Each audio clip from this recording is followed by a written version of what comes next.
vraiment de cette matinée où je n'ai rien à faire le matin. Et je pense que je vais m'atteler d'abord à me reposer. Je tiens à remercier le président de la République, son Excellence Macky Sall, pour l'honneur qu'il m'a fait de servir mon pays. Son accompagnement et ses conseils ne m'ont jamais fait défaut. Je lui réitère toute ma reconnaissance pour la confiance placée en ma personne. Grâce à vous, Monsieur le Président de la République, les femmes savent qu'il n'y a plus de plafond de verre au ministère de l'Économie. J'associe à ces remerciements le Premier ministre Amadou Ba, ainsi que tous mes anciens collègues ministres à qui je souhaite plein succès. Mesdames et messieurs, ma mission au sein du ministère a été exaltante.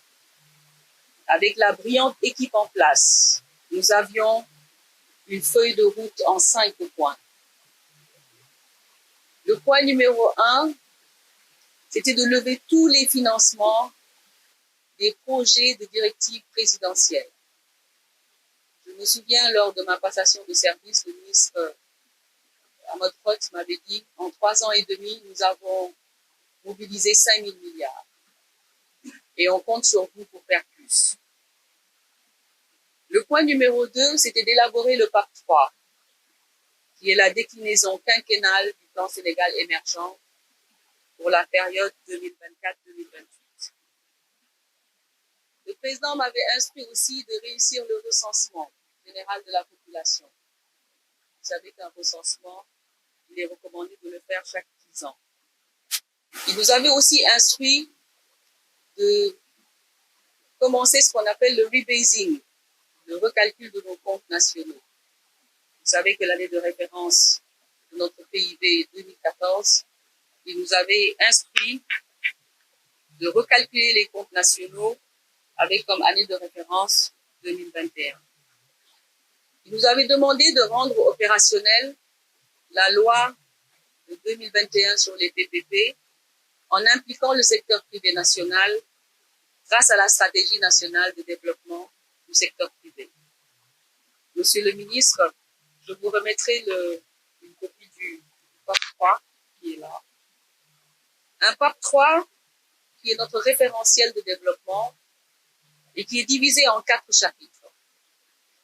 Le premier chapitre, c'est le bilan élogieux du PSE. Le deuxième chapitre, c'est le cadre macroéconomique. On attend un taux de croissance moyen de 7,7% sur les 5 prochaines années, un déficit budgétaire maîtrisé à 3%, et le PAP, pour ce que les journalistes, je sais, sont très intéressés, une partie des informations figurent dans le projet de loi de finances 2024 qui a été déposé à l'Assemblée ce 14 octobre par le ministre des Finances.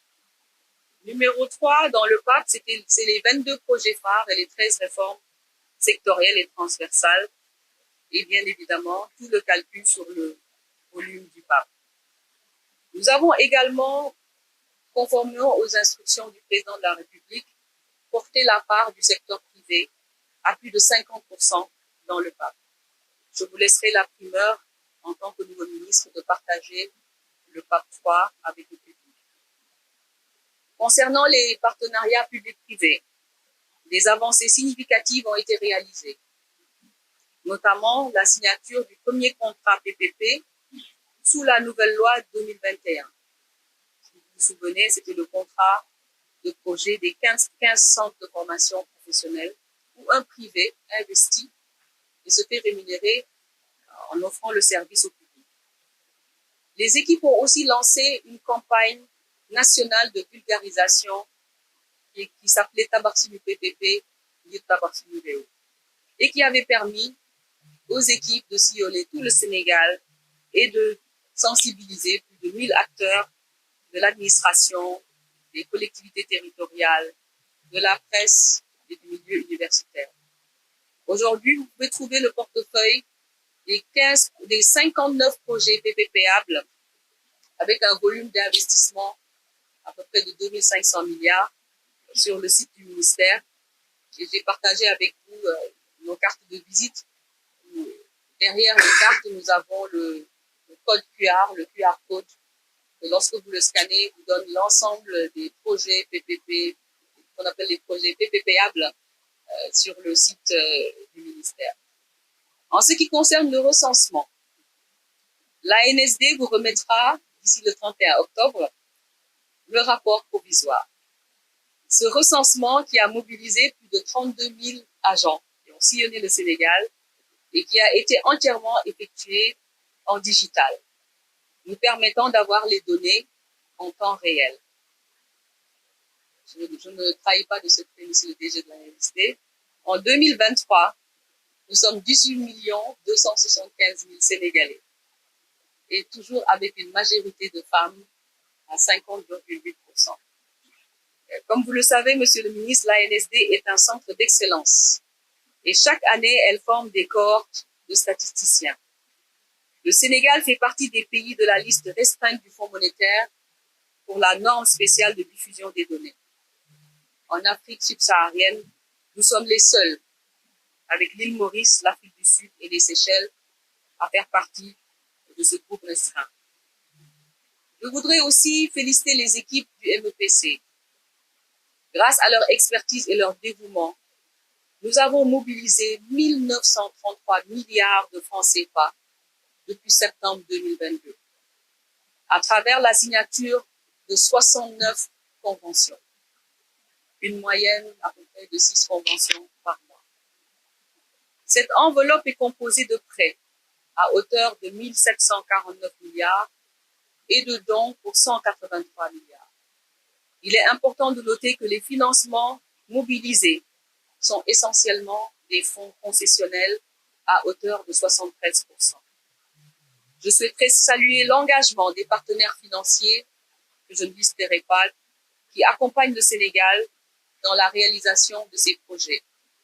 Et ces projets sont le TER, Diamniadio AIBD, le financement est bouclé, le BRT et la restructuration du réseau de transport de Dakar, l'autoroute Dakar-Tivaouane-Saint-Louis, les infrastructures structurantes de la zone économique spéciale de Diass, la voirie de Diamniadio, l'hôpital de Tivaouane, l'hôpital de Dantec, les 100 000 lampadaires, et vraiment la liste est très longue.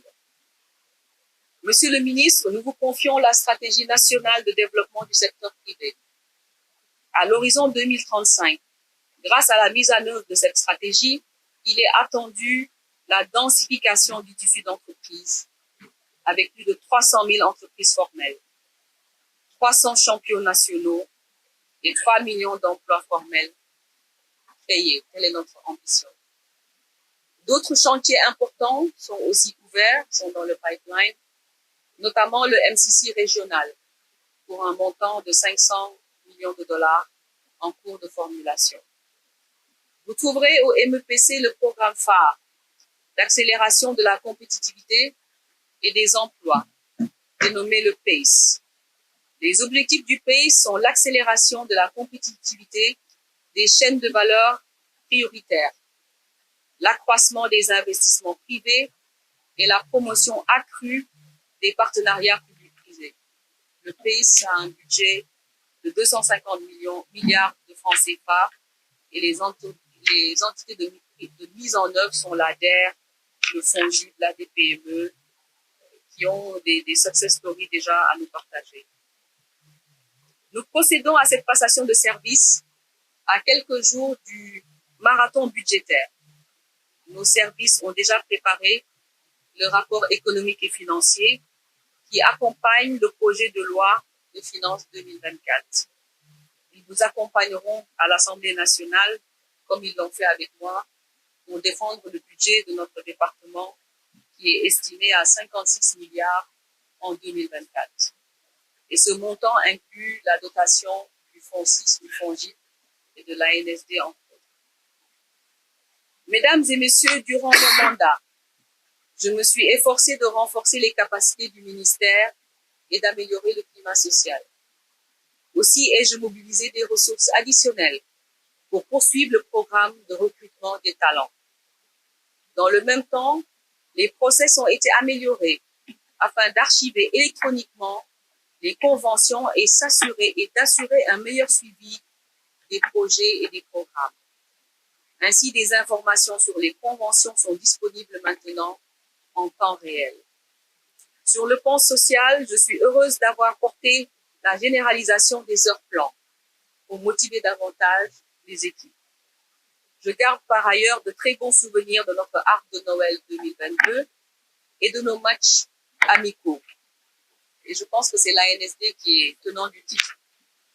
Donc le MEPC, vous devez aller rechercher cette coupe. Voilà, la revanche. Monsieur le ministre, je n'ai aucun doute, compte tenu de votre vaste expérience, que vous saurez conduire le MEPC vers de plus hauts sommets, dans un contexte où le Sénégal prépare sa sortie de la liste des pays les moins avancés et devient un pays pétrolier et gazier. Je vous remercie tous de votre aimable attention. Madame le ministre, cher Oulimata, Monsieur le secrétaire général du ministère de l'économie, du plan et de la coopération, Madame la directrice de cabinet,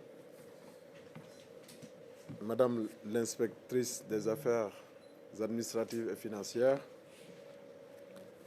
Monsieur les directeurs généraux, Mesdames et Messieurs les conseillers techniques et directeurs, chefs de département, chefs de service, membres de la famille MEPC, chers amis et parents, distingués invités, en vos rangs, titres et qualités, chers binômes, DG de l'ADPME, le rendez-vous républicain qui nous réunit aujourd'hui, Madame, vous l'avez rappelé, consacre la passation de service entre la ministre sortante de l'économie, du plan et de la coopération, Madame Oulimata Sarr, et moi-même. Et je tiens à prendre un moment pour rendre un hommage mérité à Madame Oulimata Sarr et surtout pour la remercier pour les mots aimables et sa générosité qu'elle a eue en mon endroit. Elle a servi avec détermination, vous l'avez rappelé, et dévouement en tant que ministre de l'économie, du plan et de la coopération. La détermination dont elle a fait montre au cours de son magistère prouve son engagement envers le bien-être de notre nation. Nous tenons à la féliciter sincèrement pour le travail accompli et à lui souhaiter le meilleur pour ses projets futurs. Je voudrais exprimer ici toute ma gratitude et ma reconnaissance à l'égard de son Excellence M. Macky Sall, président de la République du Sénégal, qui n'a cessé, et ce depuis le 30 avril 2012, de me faire confiance. Mes remerciements vont également au Premier ministre, M. Amadou Ba, pour l'honneur qu'il m'a fait en me proposant à nouveau dans son gouvernement.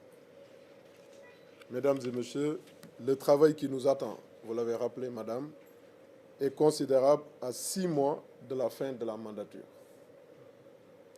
Toutefois, grâce à votre héritage et à la mobilisation de toute la famille MEPC, je reste convaincu que nous pourrons redonner une nouvelle impulsion pour répondre aux besoins des Sénégalais, notamment des jeunes, des femmes, et à continuer à avancer vers l'émergence.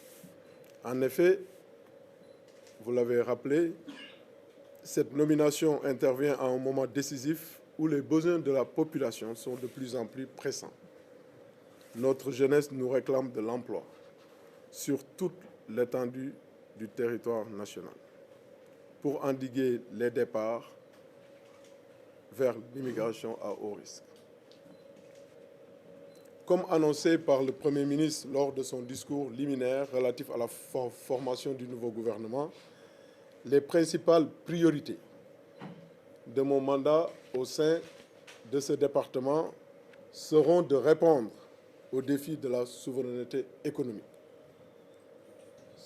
d'impulser une dynamique de croissance créateur d'emplois avec une meilleure implication du secteur privé, de promouvoir l'insertion et l'employabilité des jeunes, de lutter contre la vie chère, de répondre à toute urgence économique ou sociale, de finaliser, vous l'avez dit, pour notre part, pour ce qui nous concerne, les projets prioritaires du chef de l'État, vous en avez rappelé quelques-uns, et de finaliser, vous l'avez dit, je suis heureux de voir que le PAP 3 est déjà finalisé, donc je pense que ça c'est déjà sorti des priorités du Premier ministre, puisqu'il avait mis en priorité le troisième plan, vous l'avez dit, PAP 3, avec l'entrée du Sénégal dans l'ère de l'exploitation du pétrole et du gaz, et enfin de préparer la sortie sans heurts de notre pays dans la catégorie des pays les moins avancés. Cet horizon tracé sera pendant ces 6 mois la boussole de notre département. Pour réussir ce grand défi, le PAP 3 sera notre référence. Il paraît ainsi donc fondamental d'avoir une nouvelle impulsion économique pour produire un effet d'onde de choc, et je le répète, une nouvelle impulsion économique pour produire un effet d'onde de choc afin de mobiliser toutes les catégories d'acteurs, notamment les partenaires techniques, financiers, le secteur privé national, les collectivités territoriales et le marché financier. Mesdames et messieurs, ce programme ou cette stratégie, cette ambition ou cet objectif d'impulsion de la croissance que notre département devra structurer, piloter pour soutenir bien entendu la mise en œuvre du PAP 3, permettra à notre sens d'accélérer des investissements massifs en réduisant progressivement l'engagement du budget national. Je disais tantôt que l'un des principes de base du PSE, c'était de mobiliser le moins possible le budget de l'État avec un rapport d'effet de levier de 1 sur 3 ou 1 sur 4. Et pour ce faire, nous devons trouver ensemble des mécanismes de mobilisation du secteur privé national en mettant en œuvre, vous l'avez dit, vous avez déjà listé des projets de mise en œuvre de la loi 2021 du PPP pour optimiser la création de richesses et le partage de revenus sur le territoire national. L'amélioration de l'accès au crédit également des PME et des PMI sera également un enjeu majeur. Et à cet effet, il sera certainement nécessaire de moderniser les instruments de financement et d'appui aux PME, PMI, aux entreprises, FONSIS notamment, FONGIP, mes amis du FONGIP, ADPME, l'ADER, et de renforcer surtout leur synergie pour optimiser leur impact sur notre économie nationale, vous l'avez dit, avec la mise en œuvre du programme phare PACE. Nous devrons également mobiliser le secteur bancaire local avec le concours de la Banque centrale en vue de mettre en place des mécanismes financiers de promotion de l'investissement. Les partenaires techniques et financiers devront également continuer à jouer un rôle important dans cette stratégie d'impulsion de la croissance.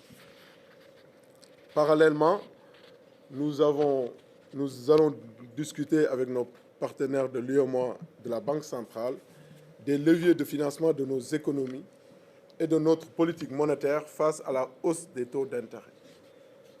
Dans la même dynamique, nous souhaiterons faciliter les conditions d'accès au crédit de notre secteur privé national pour accélérer les investissements créateurs d'emplois.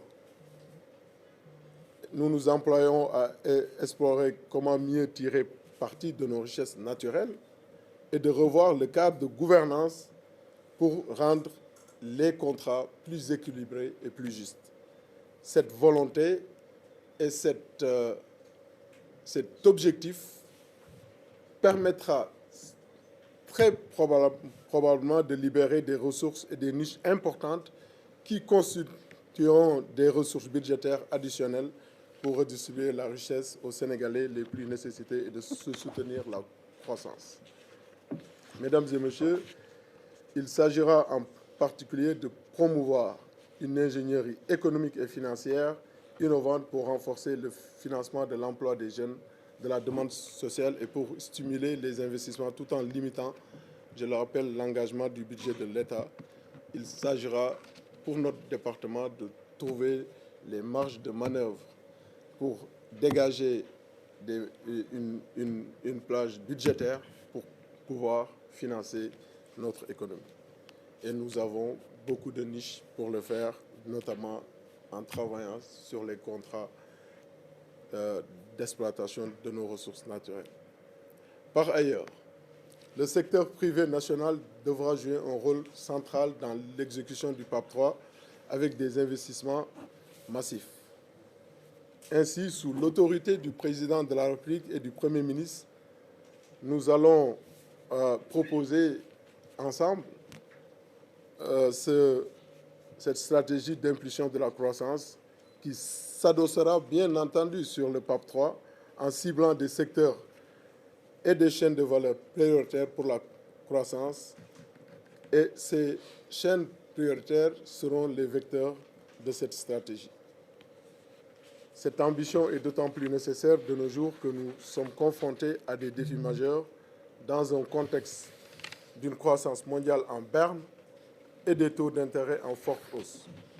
Toutefois, il faut saluer la résilience de notre économie qui devrait normalement afficher un taux de croissance de 4,1% en 2023 contre une croissance atteinte dans la plupart des pays.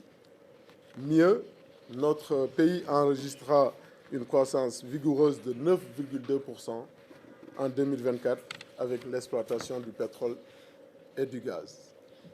Mesdames et messieurs, c'est dire que cette stratégie d'impulsion de la croissance que nous entendons ensemble mettre en œuvre conformément aux orientations définies par le Premier ministre constitue un engagement ferme envers la souveraineté économique du Sénégal. Le Sénégal, en cette année 2023, se trouve à un moment unique de son histoire politique et économique. La décision du président de la République de ne pas se présenter à l'élection présidentielle de février 2024 a marqué un tournant historique. Cette décision, au-delà de la politique, a des implications profondes sur la manière dont le pays planifie son économie et gère ses ressources publiques. Au-delà de l'amélioration de ce cadre systémique, il s'agira surtout de miser sur le génie créatif de notre peuple. Chers collaborateurs, votre réputation vous a précédé. Mon expérience personnelle avec la plupart d'entre vous vous a précédé. Et je suis conscient que je rejoins un département reconnu pour abriter des talents exceptionnels, voire les éminences de notre administration. C'est pourquoi je vous engage solennellement à vous mobiliser totalement pour relever ce défi national.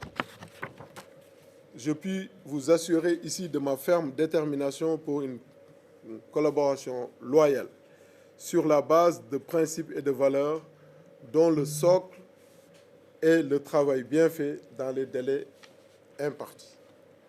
Je ne saurais terminer sans remercier nos partenaires techniques et financiers dans leur grande diversité et dont la précieuse contribution sera déterminante dans la réalisation de cette grande ambition.